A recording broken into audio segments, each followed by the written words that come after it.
సరే ఇప్పుడు వాళ్ళ ఆ విధంగా మాట్లాడితే మనం ఏం చేస్తాం? అధ్యక్ష, చరిత్ర తీయండి, కాలువల తవ్విన కాలం నుంచి చరిత్ర తీయండి. వరదకాలు ఓదిసిరు, శ్రీరామ్ సాగర్ ఎవరు కట్టిరు, ఎల్లంపల్లి ఎవరు కట్టిరు, లోయర్ మానేరు ఎవరు కట్టిరు, ఆ 9వ ప్యాకేజ్ అప్పర్ మానేరే పూర్తి చేయనటువంటి శాసనసభ్యుడు సిరిసిల్ల 10 ఏళ్ళు యువరాజు ఆయన మాట్లాడితే ఎట్లా అధ్యక్ష?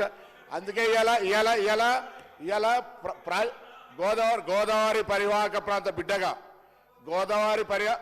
అరే మీరు ఇలా నాకు హుస్నాబాద్ నియోజకవర్గంలో గౌరవేలి ప్రాజెక్టు కడితే దానికి డిస్ట్రిబ్యూషన్ సిస్టమే లేదు అధ్యక్ష.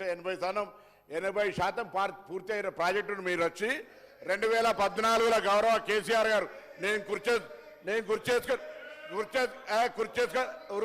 కుర్చేసుకొని కడతా అన్న ప్రాజెక్టు కూడా పూర్తి కాకపోతే కుర్చేసుకొని కడతా అన్న ప్రాజెక్టు కూడా హుస్నాబాద్ బిడ్డగా ఇలా హుస్నాబాద్ లా కుర్చేసుకున్న ప్రాజెక్టు పూర్తి కాలే. దానికి ఏం చేయాలి చెప్తారు? ఇలా గోదావరి పరివాహక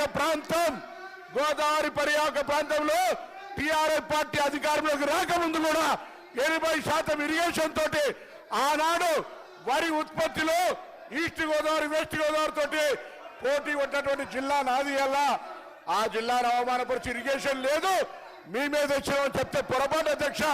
సభను తప్పుదోవ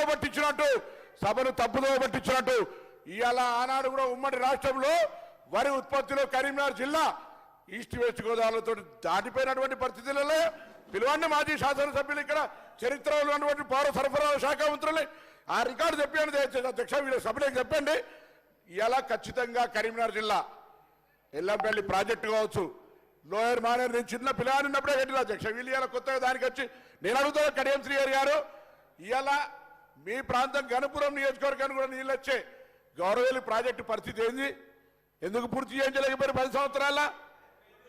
ఏం పూర్తయింది మాకు తెలియదు. నీళ్ళు ఇవ్వను, ఇప్పుడు నీళ్ళు ఇవ్వనండి. నేను అక్కడ ఎమ్మెల్యేను.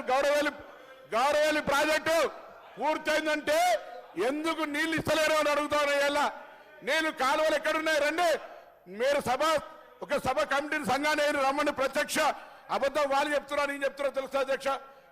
ట్యాంక్ బండ పూర్తయింది, దాన్ని నిండి కానీ కాలువలే లేవు. ఇట్లా వాళ్ళు ఏది పడితే తప్పుడు సమాచారంగా కాలువలే లేవు, కాంగ్రెస్ హయాంలో నీళ్ళే లేవు అని మాట్లాడితే అధ్యక్ష తుమ్మలు పలిసినాయి. జాగ్రత్త, కూర్చో బాగా మాట్లాడితే ఎట్లా? బాగా మాట్లాడితే కూర్చో, ఎవరికి ఇదే మర్యాద. బయటికి పోయి మా దగ్గర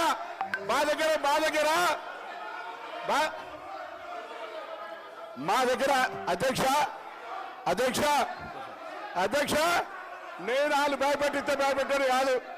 కూర్చో అంటే కూర్చోబడడానికి ఏం కాదు, నేను పాలేరు కాదు. వాళ్ళు కూర్చో అనగానే కూర్చోడానికి పాలేరు కాదు అధ్యక్ష.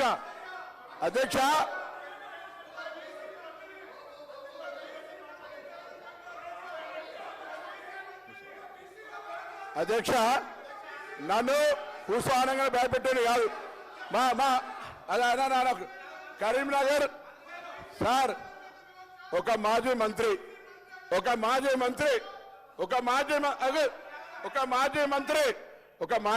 కరీంనగర్ ఒక మీటింగ్ లా సార్ ఒక్క నిమిషం కూర్చొని బెదిరిస్తారు అధ్యక్ష. మీరు చెప్పండి, ఒక్క నిమిషం మీరు చెప్పండి, కూర్చుంటే నేను ఒక్క నిమిషం మంత్రి గారు ఒక్క నిమిషం.